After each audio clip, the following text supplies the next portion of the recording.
พาพี่น้องเลาะเขามาเล่นว่าจะเอาอาหารมาให้เจ้าตัวน้อยพี่น้องผมเดียวเห็นมาแตะไกลๆว่าผมว่าแม่นเนี่ยแต่ว่าถ้าเกิดเจ้าตัวน้อยเพิ่นคือปล่อยให้หมู่อยู่นำเลยผมว่าแม่นน่ะพี่น้องตัวน้อย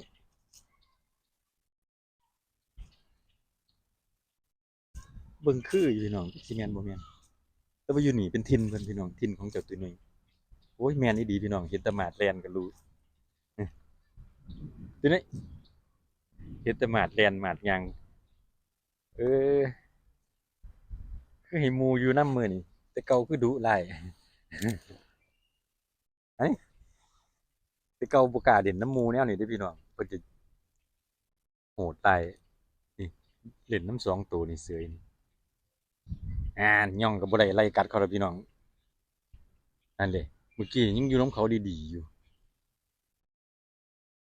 ผมเดี๋ยวมันตะไกลๆเห็นหยอกกันอยู่เมื่อกี้นี่พี่น้องเห็นกินน้ำกันเวียนกันเล่นอยู่บ่แต่เห็นผมมาเอาอาหารมาให้เริ่มหวงพื้นที่แล้วพี่น้องหั่นดิไล่กัดเขาแล้วโอ้ตัวนี้ดื้อแฮงอันนั้นก็ตูนี่คูบก้อยอีกแล้วหั่นว่าแล้ว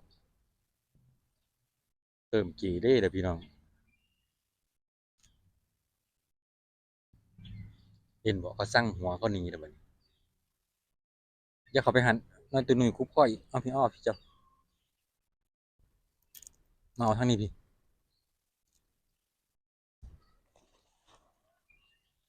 คาบนี้ไปกินทั้งไม่น้อยตัวนี้ไล่ข้อจะคว่ำเลยมั้ย ขี้ดื้อมันแฮงบ่ได้ยอมไผนะตัวนี้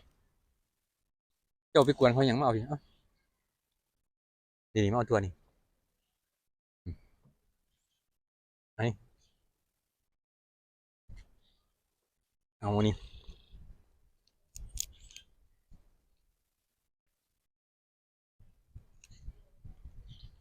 ดื้อแฮง